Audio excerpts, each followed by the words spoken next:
Good morning to all students. You are most welcome on this online platform of Saraswati Vidyavihar. This is the video for new student of literature 11th classes. इससे पहले वाले video में मैंने आपको कुछ syllabus और महत्वपूर्ण जानकारी दी थी आपको लिटरेचर के बारे में। आज हम एक न्यू टॉपिक लिटरेरी टर्म्स, क्योंकि ये चीजें आपके लिए अति आवश्यक है।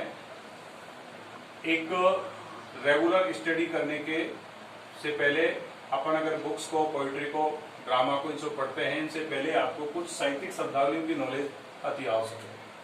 क्योंकि वाइल स्टडी ऑन पोइट्री या हम आपको उसको प्रोज सेक्शन को पढ़ते हैं या कोई भी अदर जो बुक है, अपन जूलियस सीजर को पढ़ेंगे या गाइड को पढ़ेंगे, तो बहुत सारी शब्दावली थी, तो मैं उसको एक्सप्लेन करूंगा। उस समय आपको ये चीज समझ में नहीं आएगी। तो इसलिए कभी राइम स्किल के बारे में जानना, फिगर ऑफ स्पीच बोलते समय बताऊंगा, फकीर तो आप समझ नहीं पाएंगे। ये सब चीजें बिफोर टेक्स्ट बुक आपको अति आवश्यक है जानना। तो आज जो हम टॉपिक पढ़ने जा रहे हैं बेटे, वो है सोनेट। हो सकता है आपने 9th या 10th में शब्द के बारे में पढ़ा होगा। आज हम पहला एक टॉपिक लिटरेचर का पढ़ रहे हैं, सोनेट। ध्यान से सुनेंगे, लिसन केयरफुली। सोनेट, सोनेट सबसे इंपॉर्टेंट है लिटरेचर के अंदर। आप 11 से लेकर के फाइनल तक पढ़ोगे, हर जगह आपको इसके बारे में पढ़ना पड़ेगा और इसकी नॉलेज बहुत अति आवश्यक है। तो सबसे पहले आज मैं बताने जा रहा हूं sonnet. What is the sonnet? Detail study the word sonnet. ये जो सोनेट शब्द है इस टेकन के लिया गया है फ्रॉम लेटिन वर्ड। लेटिन भाषा के कौन से शब्द से लिया गया बेटा? सोनेटो से। ध्यान से सुनेंगे, लेटिन शब्द के सोनेटो से इसकी उत्पत्ति हुई है। किसकी? सोनेट। विच मीन्स, जिसका अर्थ होता है ए स्मॉल सॉन्ग। तो समझ में आ गया कि सोनेट को हिंदी में क्या कहते हैं? छोटा सा गीत, एक गेय होता है, जिसकी उत्पत्ति किससे हुई है? लेटिन वर्ड सोनेटो से। पहली चीज। दूसरी, it was written in 13th and 14th। बहुत इंपॉर्टेंट बात है कि ये जो सोनेटो पहली बार 13 या 14 दोनों में से एक ध्यान रखना है, 13वीं या 14वीं सेंचुरी के अंदर, शताब्दी वर्ष के अंदर इन इटालियन लैंग्वेज और इन इटली में लिखा गया। कौन सी शताब्दी में? दोनों में से एक याद रखना है। इटालियन लैंग्वेज में, इटली में लिखा गया। तो सबसे पहले सोनेट शब्द की उत्पत्ति कहां से हुई? लेटिन वर्ड से। लेटिन वर्ड कौन सा बेटा? सोनेटो, जिसका अर्थ क्या होता है? Small song. दूसरी बात हमने जानी कि पहली बार 13 या 14 दोनों में से एक ध्यान रखना, 13वीं या 14वीं शताब्दी के अंदर इटालियन लैंग्वेज में, इटली में लिखेगी। इट इज ए वर्ज और ये सॉन्ग, इसको छंद भी कहते हैं। वर्ज को हिंदी में क्या कहते हैं? छंद। ये एक वर्ज या सॉन्ग ऑफ 14, ये सबसे महत्वपूर्ण ध्यान है कि 14 लाइन की पंक्ति वाली जो एक कविता होती है उसको क्या कहते हैं? सोनेट कहते हैं। 14 लाइन्स होती हैं। It is written in iambic pentameter. ये बहुत ही इंपॉर्टेंट बात है। और आइएम्बिक पेंटामीटर का हिंदी अर्थ होता है बेटा एक पंचपदी है, यानी कि एक लाइन के अंदर 10 सिलेबल होते हैं। जो आगे आ रही है 10 सिलेबल, सिलेबल को हिंदी में कहते हैं अव्यय, अर्थात वह शब्द, a part of word. Each line contain 10 syllable. इन दोनों लाइनों को ध्यान से समझेंगे। एक प्रत्येक लाइन में, यानी कि ये 14 लाइन है, यानी प्रत्येक लाइन के अंदर 10 अव्यय होते हैं। सिलेबल का अर्थ होता है बेटा एक पार्ट ऑफ वर्ड, एक पार्ट ऑफ वर्ड। मैं यहां लिख देता हूं ताकि आप समझ जाएंगे इस चीज को।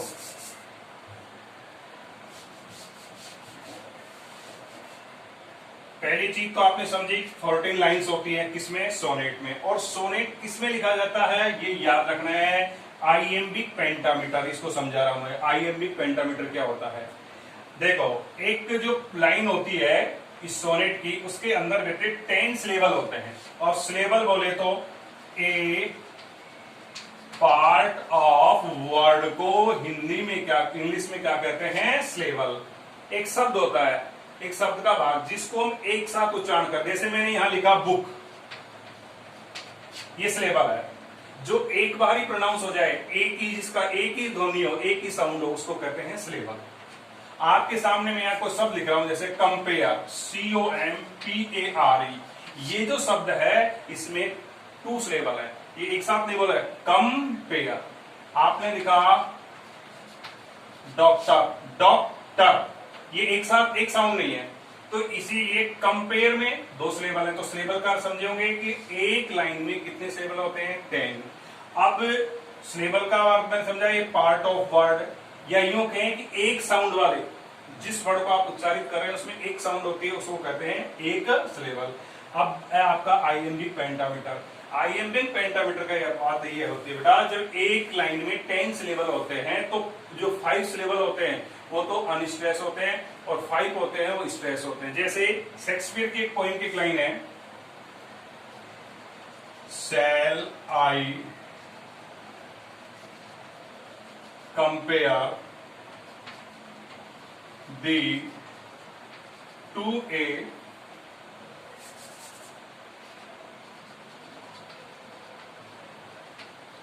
Summers days. बहुत अच्छी चीज देखना, ये आपकी दोनों चीज समझा रहा हूं मैं, जिसमें आपका ये 10 लेवल और iambic pentameter. Shall I compare thee to a, आप समझते थे सेल ये 1 लेवल, फिर ये आई कंपेयर 1 2 3 4, दी को एक साथ कर रहे हो 5, 2 एक साथ बोला जा रहा है 6, एक को एक साथ बोल रहे हैं 7, समर्स, समर्स 2 है इसमें, सम 8, या समर्स के बाद ये 9 और ये डेज एक साथ हो गया। ये आपके 10 सिलेबस है। ये कोई में आप ही के लिए जूनियर में है भी है कि shall I compare thee to a summer's day. मैंने कहा कि एक लाइन में कितने सिलेबल होते हैं बेटा, 10। तो सेल जिसको एक बार में बोल देंगे अपन वो सिलेबल होता है। अब ये पेंटामीटर को समझिए, ये सेल, ये इस पर स्ट्रेस नहीं है, ये क्या होते हैं 5 जोड़े होते हैं। अब सेल पे कॉमन स्ट्रेस, आई को जोर से बोल रहे हैं, ये स्ट्रेस, ये तो है एस और इसको आप लिखेंगे यूएस, अनस्ट्रेस। पहले पे दबाव नहीं होता है, सेल आई कम, ये जो आपका कम है ये अनस्ट्रेस है, पेयर पर दबाव है ये स्ट्रेस है, फिर दी पर नहीं है, फिर टू पर है, फिर ए पर नहीं है, फिर सम पर है। ए पर देखो 2 पर है, ए पे नहीं है, फिर सम पर, मेयर्स पे नहीं है, फिर डेज पर है। तो 5 जो होते हैं उन पर तो स्ट्रेस होता है जिनको जोर से बोलते हैं, और 5 ऐसे होते हैं जो अनस्ट्रेस होते हैं, वो होते हैं आईएमबी के, जैसे 5 जोड़े बन जाते हैं। तो सेल इस पर अनस्ट्रेस है, वापस समझो, आई इस पर स्ट्रेस है, फिर कम पर नहीं है, फिर पेयर पर स्ट्रेस है, तो पेयर पर है तो ये अनस्ट्रेस हो जाएगा, ये स्ट्रेस ये अनस्ट्रेस, फिर ये सम स्ट्रेस पेयर पे नहीं है, फिर डेज पर है। तो ये आपका आईएमबी पेंटामीटर, यानी एक लाइन के अंदर 5 पद होते हैं, वो 10 पंचपदी हो जाते हैं। ये इसमें 5 पर तो स्ट्रेस होता है, 5 पर अनस्ट्रेस होता है। इस लाइन कंटेन होगी बेटे, the first sonnet was written by Petrarch. ये याद रखना है कि वर्ड में पहली बार सोनेट जो किसने लिखी, वो पेट्रार्क नाम के पोइट ने लिखी, जो कहां का था, इटली का। First sonnet was written by Petrarch. Petrarch कहां का रहने वाला था, इटली का। कौन सी लैंग्वेज में लिखा, वो पहले मैंने बता दिया, ये इटालियन लैंग्वेज में इटली में लिखी गई थी। किसके द्वारा लिखी गई थी, पेट्रार्क। इसी को पेट्रार्कल, इसी को क्लासिकल, ओल्ड, ट्रेडिशनल और मिथलिक सोनेट कहते हैं, जो आगे टाइप्स में आप समझेंगे। The first sonnet was written, फिर दूसरा है द पर्सन हु राइट्स, ये भी याद रखना है, वो व्यक्ति जो कि सोनेट लिखता है। The person who writes sonnet is called sonneteers. The person who writes sonnet is called sonneteers. वो व्यक्ति जो सोनेट लिखता है उसको सोनेटियर्स कहते हैं। तो ये तो आपके प्रारंभिक जानकारी, ये भी टॉपिक समाप्त नहीं हुआ, बहुत लंबा टॉपिक है। आपको मैंने संक्षिप्त जानकारी दी और आगे बता रहा हूं कि सोनेट की उत्पत्ति लैटिन भाषा के किससे हुई है, सोनेटो शब्द से, जिसका अर्थ होता है लिटिल सॉन्ग, स्मॉल सॉन्ग। ये पहली बार कौन सी शताब्दी में, 13वीं 14वीं शताब्दी में कौन सी भाषा में लिखी गई बेटे, इटालियन लैंग्वेज में, इटली में लिखी गई। ये एक छोटा सा गीत या छंद होता है जिसमें कितनी लाइन होती है, 14 लाइन होती है। और उन 14 लाइन जो है कौन से भाषा में, इस पेंटामीटर के सामने एक शब्द लिख लो, ये याद रह जाएगा आपको, स्टाइल, शैली होती है कि ये जो सोनेट है वो कौन सी शैली में लिखी जाती है, आईएमबिक पेंटामीटर। और आईएमबिक पेंटामीटर का अर्थ होता है कि एक लाइन के अंदर 10 सिलेबल होते हैं, जिनमें 5 पर तो स्ट्रेस होता है, 5 पर अनस्ट्रेस होता है। जो शुरू में अनस्ट्रेस, पहला अनस्ट्रेस, फिर स्ट्रेस, फिर अनस्ट्रेस, फिर स्ट्रेस। स्ट्रेस का मतलब जो जोर से बोला जाएगा। सिलेबल का अर्थ बताया 1 साउंड, जैसे मैंने कहा बुक, फुट, फीट। इसके बाद आपको मैंने बताया कि जो इसकी जो लाइन हो गया फर्स्ट सोनेट किसके द्वारा लिखी गई, पेट्रार्क के द्वारा, और इसको लिखने वाला क्या कहलाता है, सोनेटियर। ये तो ये बात, लेकिन इंग्लिश में ये तो इटली की बात है और इटालियन लैंग्वेज में पेट्रार्क ने लिखी।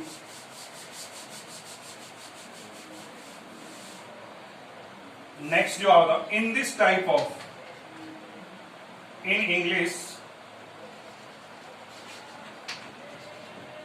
इंग्लिश, ये तो इटली की बात है, इटालियन लैंग्वेज की बात है। इन इंग्लिश, ये ध्यान रखने की बात है, दिस टाइप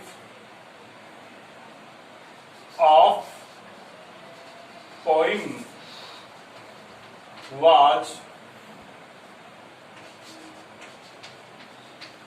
first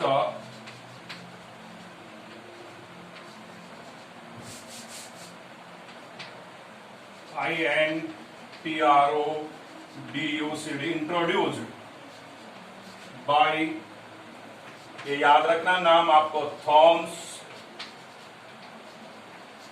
वाइट। एक क्वेश्चन है, ये ध्यान रखना है कि इटालियन भाषा में इटली के अंदर पहली बार सोनेट लिखी पेट्रार्क ने, लेकिन हम पढ़ने जा रहे हैं इंग्लिश लिटरेचर। इन इंग्लिश, अंग्रेजी में इस प्रकार की पोइम, कौन से प्रकार की, सोनेट, 14 लाइन की सोनेट पहली बार किसने लिखी बेटा, introduce by the Thomas Wyler and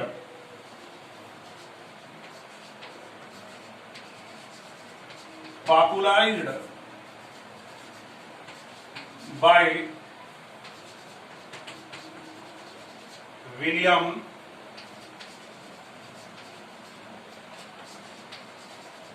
Shakespeare. ध्यान रखना, इंग्लिश में पहली बार सोनेट किसने लिखी बेटा, थॉमस वाइट ने, लेकिन इसको सबसे ज्यादा पॉपुलराइज किया, प्रसिद्ध किया विलियम शेक्सपियर ने, जिसका नाम इंग्लिश में एक बेताज बादशाह के रूप में से साहित्य की जो महान विभूति मानी जाती है।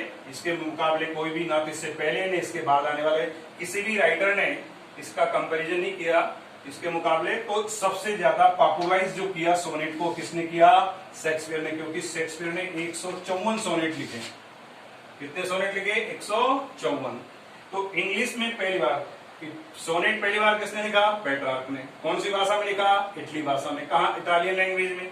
और इंग्लिश में पहली बार किसने लिखा बेटा, थॉमस वाइट ने। और इसको पॉपुलराइज किसने किया, विलियम शेक्सपियर ने। तो हम दो शब्द याद रखना है, इस sonnet first introduce by Petrarch in Italy, Italian language. In English, this type of poem introduce by Thomas Wyatt and popularised by William Shakespeare. अब बात आती है कुछ वर्ड्स है कि फादर ऑफ सोनेट किसे कहा गया है, पेट्रार्क को। तो सबसे पहले सोनेट किसने लिखी, पेट्रार्क ने। तो फादर ऑफ सोनेट पेट्रार्क, याद रखने की बात है। Father of English sonnet Thomas Wyatt. Words को ध्यान से सुनना, father of sonnet Petrarch, father of English sonnet Thomas Wyatt. और प्रिंस ऑफ इंग्लिश सोनेट किसे कहा, विलियम शेक्सपियर को। ये प्रिंस है, ये प्रिंस ऑफ इंग्लिश सोनेट। क्यों, क्योंकि शेक्सपियर ने कितने लिखे बेटे, 154। आगे हम इसका क्लासिफिकेशन, टाइप ऑफ सोनेट पढ़ेंगे। Thanks. If you have any problems, you have already my contact 9166308682। Thanks.